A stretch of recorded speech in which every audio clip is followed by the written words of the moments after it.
오빠는 16까지 아빠한테 죽도록 맞고 자랐다. 아빠가 오빠한테 한 짓을 생각하면 함께 사는 것만도 다행이다.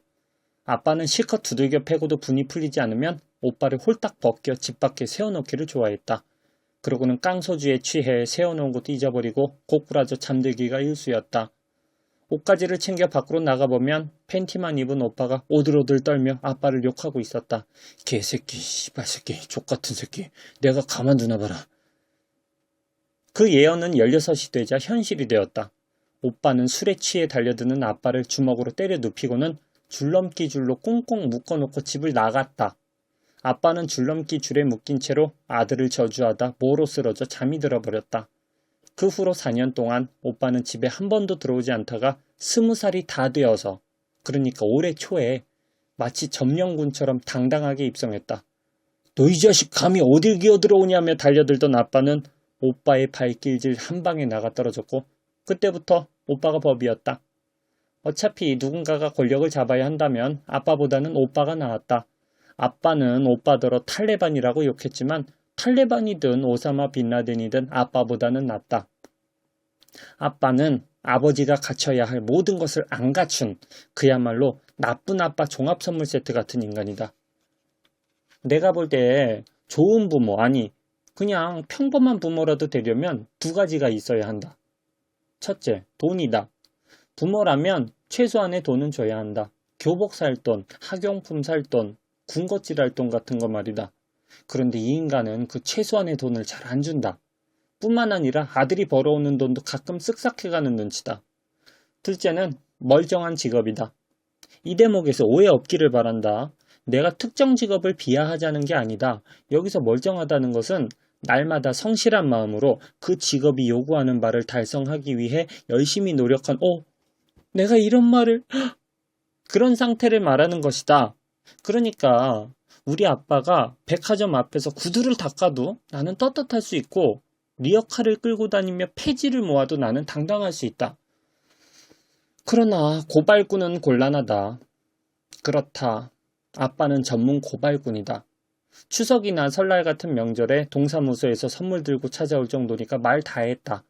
박주사라는 공무원이 아빠 담당인데 손에는 10kg짜리 쌀포대나 세제 선물 세트 따위를 들고는 비굴한 얼굴로 우리 집 문을 두드린다. 박주사라고 자존심이 없겠는가? 그런데도 아빠 같은 인간 말종한테 고개를 숙이는 것은 아빠가 1년에 수백 건의 민원을 제기하는 그야말로 민원 제조 공장이기 때문이다. 주차 구획선, 공사장의 분진, 민원인을 대하는 공무원들의 태도, 구청 홍보지의 오탈자, 심지어 구청장의 자동차 모델과 연식까지 문제 삼는 그야말로 지방자치제가 낳은 새로운 인간형이었다. 그러니 박주사가 명절 때마다 그리고 선거 때마다 아빠를 찾아와 굽신거리는 것도 이해가 간다. 아빠는 그럴 때마다 박주사를 앉혀놓고 이 나라 정치 현실과 지방자치제에 나아갈 바에 대해 일장연설을 하지만 박주사가 그걸 열심히 듣는 것 같지는 않다. 단지 그러지 않으면 언제라도 청와대나 정부 종합청사 민원실로 달려가 하루 아니라 열흘이라도 보낼 수 있는 아빠가 두렵기 때문에 잠자코 듣고 있는 것뿐이다. 내가 말이오, 웬만하면 그냥 살아야지 하다가도 눈에 뵈는 걸 어쩌냐고. 불의가 훤히 눈앞에 있는데 그 부당한 일이 저질러지고 있는데 그런데도 이 땅의 국민들은 청맹관이 마냥 그냥 모르고 지나다니는데 나라도 나서서 바로잡아야지 하는 마음에 이 엄동설안의 그 서류들 다 작성해가지고 내 돈 들여가며 복사해가지고 관객 요로에 진정하고 그러는 거란 말이오. 이게 정치가 잘 되려면 윗물도 맑아야지만 우리 민초들을 직접 상대하는 대민접촉부서의 공무원들도 바뀌어야 한다는 말씀이야. 내 말이 그런가? 최근에는 1인 시위라는 새로운 민원 제기 방식까지 등장해 그야말로 아빠는 신이 나 죽겠다는 표정이다. 툭하면 샌드위치맨이 되어 정부 종합청사 앞으로 나가겠다고 설쳐대니 구청이며 동사무소는 가히 죽을 맛인 것이다.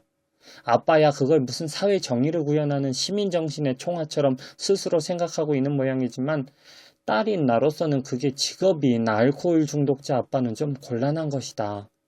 차라리 서울역쯤에서 노숙이라도 하면 없는 셈 치고 오빠와 오순도순 살 텐데 아마 아빠는 숨이 넘어가기 전까지는 이 집에서 문짝이 떨어져 나간 저 방에서 우리를 괴롭히며 살 것이다.